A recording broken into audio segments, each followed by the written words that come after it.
Mangalayatan university का अपना radio station radio Narad 90.4 FM, जन जन की मंगलवाणी।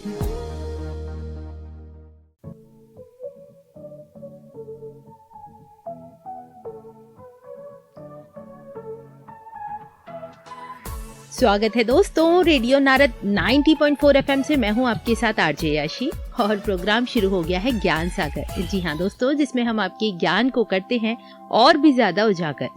दोस्तों, आप अपने जीवन में बहुत से उत्पाद का इस्तेमाल करते होंगे, जैसे कि क्रीम, लिपस्टिक, साबुन, शैम्पू, मसाले, एसेंस, क्लीनर वगैरह वगैरह। इन उत्पादों से हमारा जीवन कितना आसान हो गया है ना?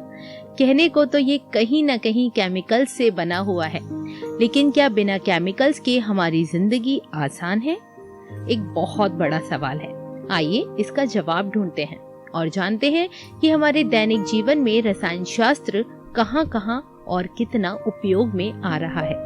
जिसकी विस्तार से जानकारी देने के लिए आज हमारे साथ मौजूद है एक ऐसी शख्सियत जिनकी शिक्षा की बात करें तो वे BSc, MSc, BEd, MEd, MA education, PhD chemistry, PG DIT, CTTC पूर्ण है। राजस्थान के चूरू, ग्रेटर नोएडा, गौतम बुद्ध नगर जैसे क्षेत्रों में असिस्टेंट प्रोफेसर के पद पर कार्यरत रहे हैं। टेक्निकल नॉलेज में भी काफी निपुण हैं। 23 research paper in international conferences, 23 research paper in international journal present किए हैं। 100+ ऑनलाइन नेशनल और international webinars, e conferences, e seminars, 35+ faculty development programmes, refresher courses attend किए हैं। खेल जगत की दुनिया जैसे कि क्रिकेट में काफी एक्टिव हैं और जूडो कराटे में तो ग्रीन बेल्ट हैं। और इतना ही नहीं, जिनको जेएनयू में बेस्ट पेपर अवार्ड से भी सम्मानित किया जा चुका है। दरअसल दोस्तों, मैं बात कर रही हूँ मंगलायतन विश्वविद्यालय के इंस्टीट्यूट ऑफ एप्लाइड साइंस के assistant professor doctor Manish Rao Ambedkar ji की, जो कि इस वक्त हमारे साथ स्टूडियो में मौजूद हैं। उनका स्वागत करते हैं। डॉक्टर मनीष जी, आपका बहुत बहुत स्वागत है रेडियो नारद 90.4 FM में। थैंक यू मैम, इतना अच्छा आपने मेरा इंट्रो दिया मैम। मैं आपका शुक्रिया अदा करना चाहता हूँ कि आपने मुझे ये अवसर प्रदान किया कि मैं यहाँ हूँ और अपने कुछ शब्द अपने ऑडियंस के लिए रखूँ। Thank you ma'am. Definitely Manish जी।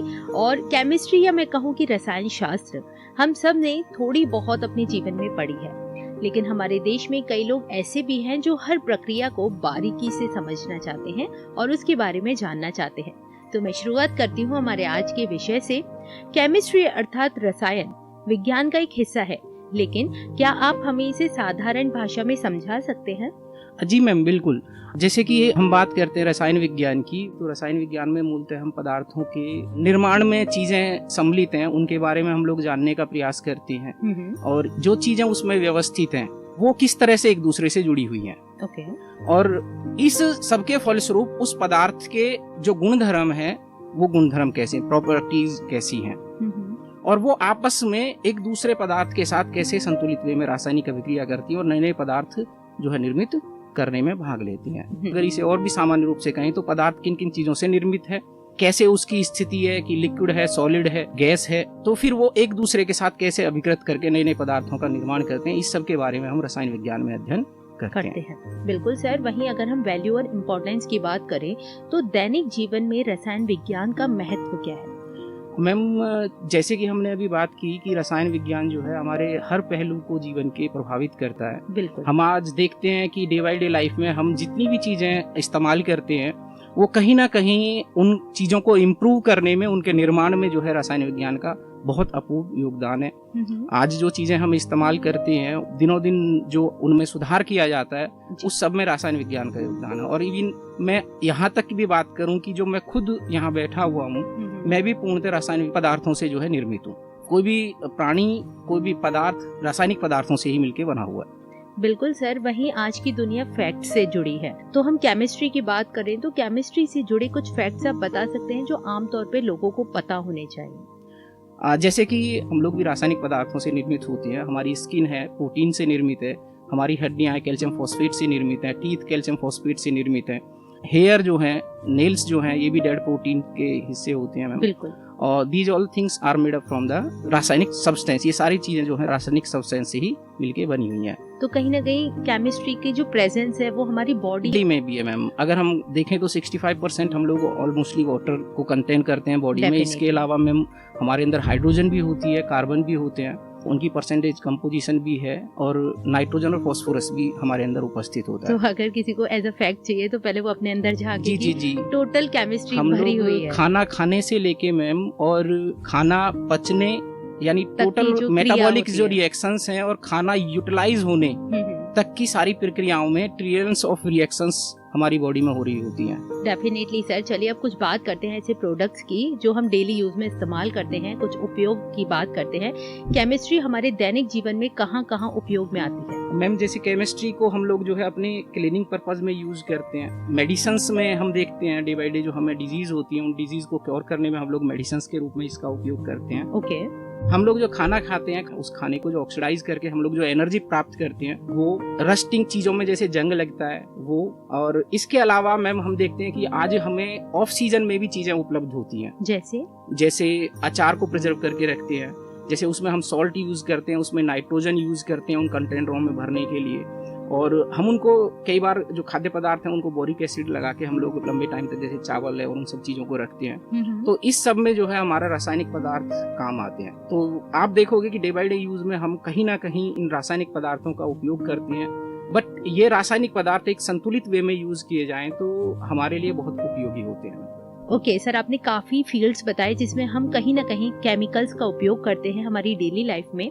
अब हम बात करते हैं कुछ उदाहरण की जिससे मेरे श्रोता आसानी से समझ सकें। कुछ उदाहरण आप दे सकते हैं इन फील्ड्स के जिसे हम डेली लाइफ में इस्तेमाल कर रहे हैं?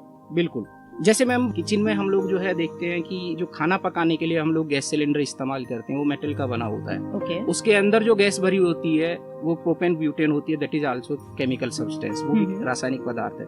जो खाना पक रहा है उसकी जो फॉर्म चेंज हो रही है और उसमें जो एक विशेष टेस्ट आता है वो भी रासायनिक प्रक्रमों के जरिए ही संभव हो पाता है। इसके अलावा टेस्ट के लिए जो ऑयल यूज करते हैं, सॉल्ट यूज करते हैं या जो हम लोग मसाले यूज करते हैं वो सारे जो होते हैं वो रासायनिक पदार्थ होते हैं। और उसी के द्वारा हम लोग उनमें विशेष प्रकार का फ्लेवर जो है पैदा करते हैं, उसको टेस्टी बनाते हैं चीज को। और जैसे बेकरी प्रोडक्ट्स होते हैं तो उनमें हम लोग जो है सोडियम बाइकार्बोनेट एक सब्सटेंस होता है उसका इस्तेमाल करते हैं, उससे एक गैस बनती है CO2 जिससे वो चीजें फुलफुली हो जाती हैं। इसके अलावा मैम प्रिजर्वेटिव की तरह जैसे मैं बात कर चुका हूँ, सॉल्ट को, ऑयल को और काफी सारी चीजों को हम एज ए प्रिजर्वेटिव जो है हम चीजों को लंबे टाइम तक रखने के लिए करते हैं। इसके अलावा अगर क्लीनिंग की बात करें तो जो हम लोग डिश बार इस्तेमाल करते हैं किचन में, that is also a chemical substance.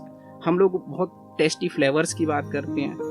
अगर बात करें कॉस्मेटिक प्रोडक्ट्स में तो कॉस्मेटिक प्रोडक्ट्स में भी मैम हम देखते हैं कि हमारी जो pH वैल्यू है स्किन की और हेयर्स की वो 4.5 से लेके 5.5 तक वेरी करती है। तो हमें ये रासायन विज्ञान ने ही बताया है कि हमें जितने भी प्रोडक्ट सिंथेसाइज करने हैं वो इसी pH रेंज में करने हैं, क्योंकि अगर उससे ज्यादा होगा उससे कम होगा तो उससे हमारी स्किन जो है वो इफेक्टेड हो जाएगी। इसके अलावा मैम अगर हम बात करें जो मॉइस्चराइजर यूज करते हैं हम लोग, उनमें हम लोग जो है ग्लिसरीन और हाइलुरोनिक एसिड को इस्तेमाल किया जाता है जिससे मॉइस्चर स्किन में बनी रहती है यथावत। इसके अलावा मैम शैम्पू में सोडियम लॉरेल सल्फेट का इस्तेमाल किया जाता है जिससे इजीली डर्ट को हम लोग जो है वॉश कर देते हैं। जो सनस्क्रीन्स होती हैं उनमें zinc oxide, titanium oxides, titanium dioxide का इस्तेमाल किया जाता है जो हमें धूप से बचाती हैं। ठीक है। और इसके अलावा परफ्यूम वाले जो हम चीजें यूज करते हैं, जो नेल पॉलिश वो भी नाइट्रोसेल्यूलोज होती है, उसको भी हम लोग जो है इस्तेमाल करते हैं। इसके अलावा मैम अगर बात करें क्लोथ्स में,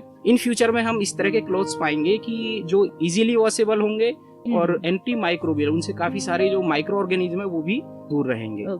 बात करें अगर सेरेमिक्स की तो आज जो काफी सारे मेटल के ऑक्साइड्स यूज करके हम लोग जो सेरेमिक इंडस्ट्री में आप देखते हैं काफी आकर्षक जो ग्लॉसरीज बनाई जाती हैं वो हम लोग जो है मेटल के ऑक्साइड्स को यूज करके बनाई जाती हैं। एग्जाम्पल जैसे मैम फ्लावर पॉट आप यूज करते हैं और उनपे कलरफुल जो आकृतियां उभर के आती हैं, उनमें हम लोग जो है मेटल ऑक्साइड्स को यूज करके उनको कलर प्रदान करते हैं। वो हल्के भी होते हैं और उनकी ड्यूरेबिलिटी भी होती है। आज ऐसी चीजें हमारे सम्मुख है। एट लास्ट काफी सारी जो ड्रग्स है मार्केट में विभिन्न डिजीज को क्योर करने में हम इस्तेमाल करते हैं, जिनमें एंटीपायरेटिक आती है, एंटीसेप्टिक चीजें आती है, एंटीबैक्टीरियल चीजें आती हैं।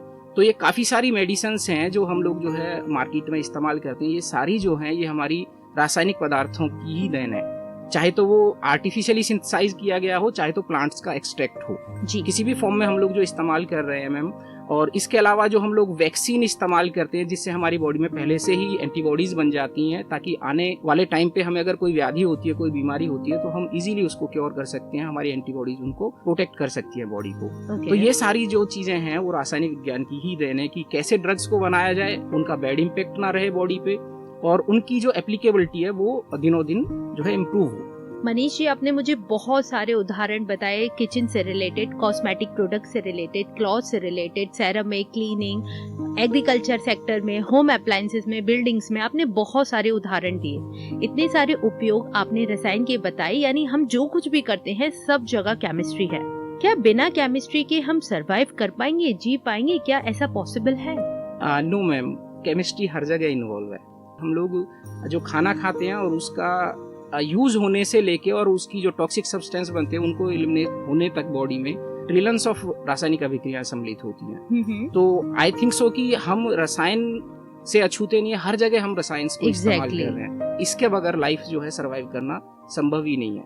क्या केमिस्ट्री हमारी जिंदगी पे कुछ दुष्प्रभाव भी डालती है? डेफिनेटली मैम, इन रासायनिक पदार्थों का गुड इम्पैक्ट तो होता ही होता है, बैड इम्पैक्ट भी होता है। अगर हम इनको एक सर्टेन अमाउंट में यूज करें, एक जो स्पेसिफिक प्रिस्क्राइब अमाउंट है उसमें यूज करें, तो वो इफेक्टिव वर्क करती है। बट अगर इसका अमाउंट हम बढ़ा दें, डोज बढ़ा दें, तो हम लोग जो है फिर उसका एडवर्स इम्पैक्ट भी देखते हैं। जैसे आप इसका एक उदाहरण देख सकते हैं मैम, पेस्टिसाइड्स होते हैं, चाहे तो उसमें आपके हर्बिसाइड्स हों, चाहे तो आपके इंसेक्टिसाइड्स हों, चाहे तो फंगिसाइड्स हों, ये किसी भी प्रकार के पेस्ट को अगर आप नियंत्रित रूप से एक स्प्रे करते हैं तो प्लांट अच्छे से सर्वाइव करता है, अच्छे से ग्रोथ करता है, और जिस चीज के लिए हम उसमें इस्तेमाल कर रहे हैं उससे हमें निजात मिल जाता है। लेकिन अगर उसको हम अत्यधिक मात्रा में इस्तेमाल करते हैं तो वो प्लांट को तो नुकसान पहुंचाता ही पहुंचाता है, साथ साथ हम लोगों के लिए भी वो जो है खतरनाक, वो हमारी बॉडी में एडवर्स इम्पैक्ट करेंगे। बहुत ही खास जानकारी दी मनीष जी आपने। वहीं आपका ज्यादा समय न लेते हुए एक आखिरी सवाल आपसे करना चाहूंगी। चलते चलते आज के विषय के मुताबिक आप हमारे श्रोताओं को अपनी ओर से क्या संदेश देना चाहेंगे?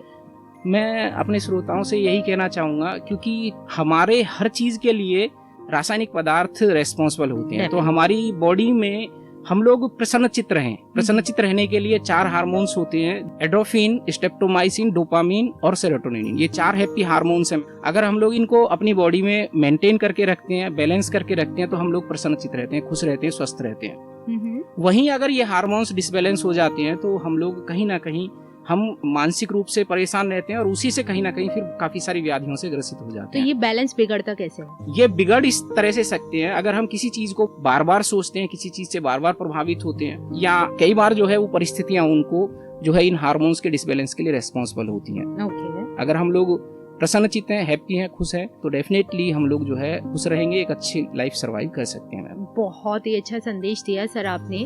दोस्तों, जिस तरह से आज हम केमिकल्स की दुनिया का एक छोटा सा हिस्सा बन के रह रहे हैं, हमें ये समझना होगा कि किस उत्पाद को हमें कब और कितनी मात्रा में लेना चाहिए, क्योंकि ना सिर्फ ये हमारे शारीरिक स्वास्थ्य के लिए जरूरी है, बल्कि उतना ही हमारे मानसिक स्वास्थ्य के लिए भी जरूरी है। और अधिकता में तो हर चीज का परिणाम घातक ही साबित हुआ है, ये तो आप जानते ही हैं।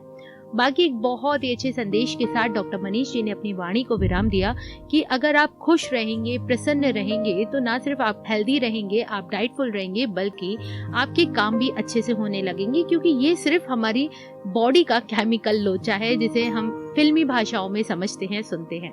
तो अपने हार्मोन्स को खुश रखने की कोशिश करें, खुद खुश रहें, ज्यादा किसी भी विषय के बारे में ना सोचें, ताकि आप अपने आगे आने वाले कामों को अच्छे से कर सके। इतना प्यारा सा संदेश दिया डॉक्टर मनीष राव अंबेडकर जी आपने।